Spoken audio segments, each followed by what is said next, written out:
Đó, giày dép cũng cực đẹp, cực bền, nó đủ nổi luôn các bác. Cho nên Chả là tụi nó. kỳ mà năm sợ nó thì có khi không phải mì mỗi ngày mỗi có luôn các bác ơi.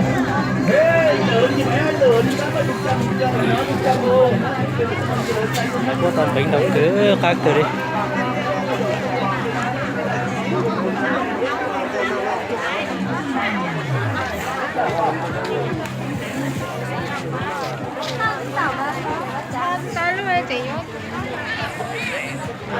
Khác từ. Chúng ta đang ở một chương trình khuyến mại đặc biệt. Khi bà con mua một bịch xà phòng 3 kg chỉ với giá 110.000 đồng, bà con được khuyến mại ngay sản phẩm của công ty.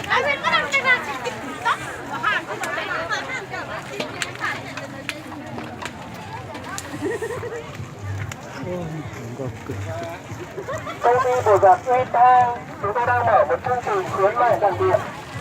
Khi bà con mua một bịch xà phòng 3 kg chỉ với giá 110.000 đồng, bà con được khuyến mại ngay sản phẩm của cái rồng gọc cha đấy cho tới thế này.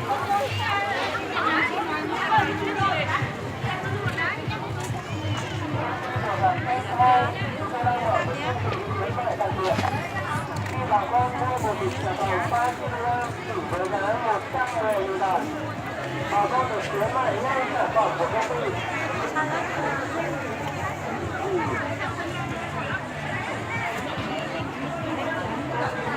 Rồng gọc kìa.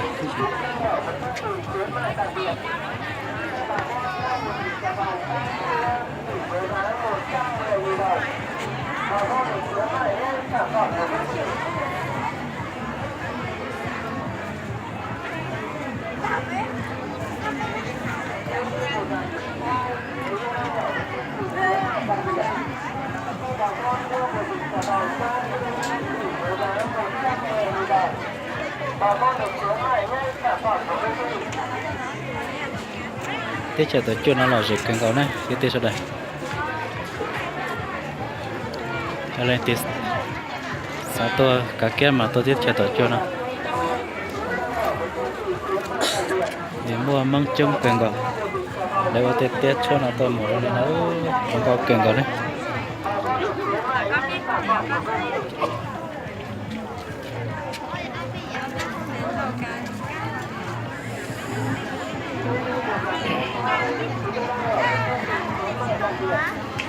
cho nó sau có tên nói không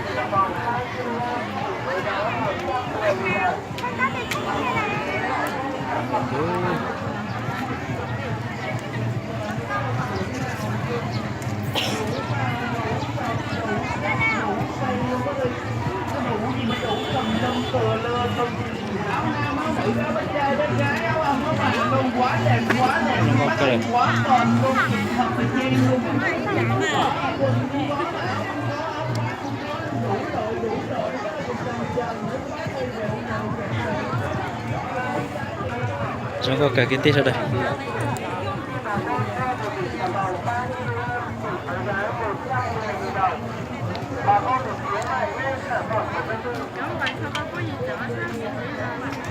to rồi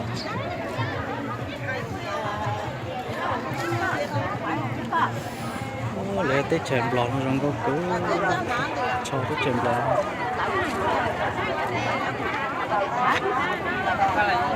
cho mình tư mình xả có rồng có cờ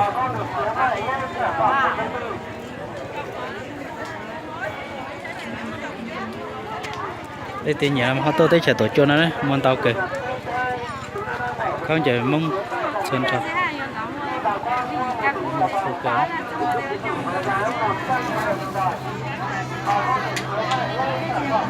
một sẽ xử rau bột gì không được dài cái tụi nó tập phát chơi lấy món coi món rau sao dài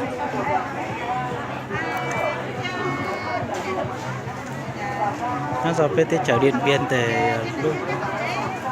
lúc kia mong ở lò rễ đơn tài này giờ nó cho đang ở đó quyên tụ trường rồi có cái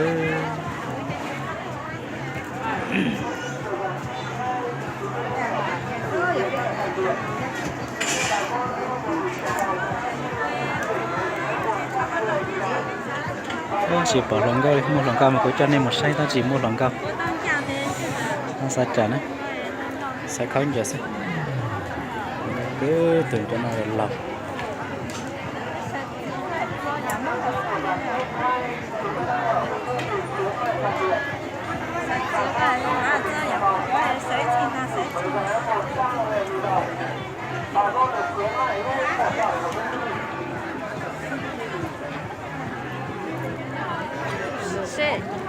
thay món chuyện tệ nên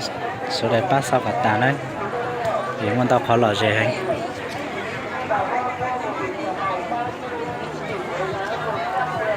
để chẹp để chẹp mong chấm mong thì nó tao chiều nó thiệt thì sai to lao lội trong này nó gì khẳng ngọ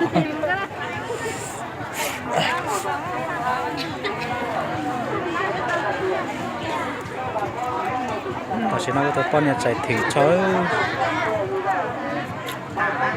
chạy xíu cho nó sẽ của răng co rồi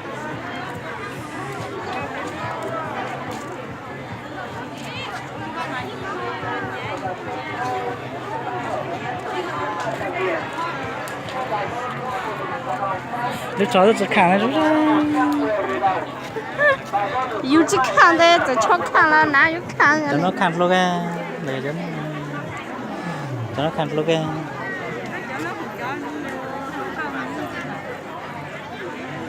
cái gì có chút khăn à chút ra 那个我家老农哎，一个炒来，家老农哎，都这样过哎，到40岁都这样过的。 tất cả tôi lâu sẽ ốp bộ bê đâu mà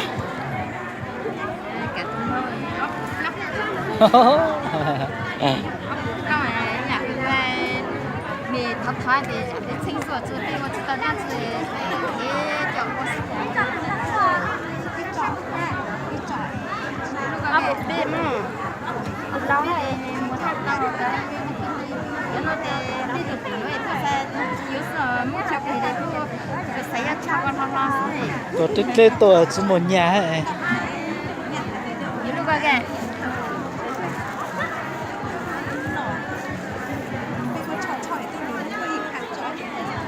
gì lúc rồi đó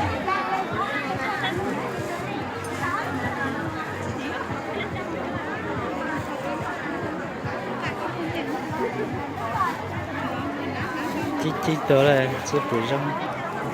nó sẽ ở dưới nước cho nó tái lên nữa nè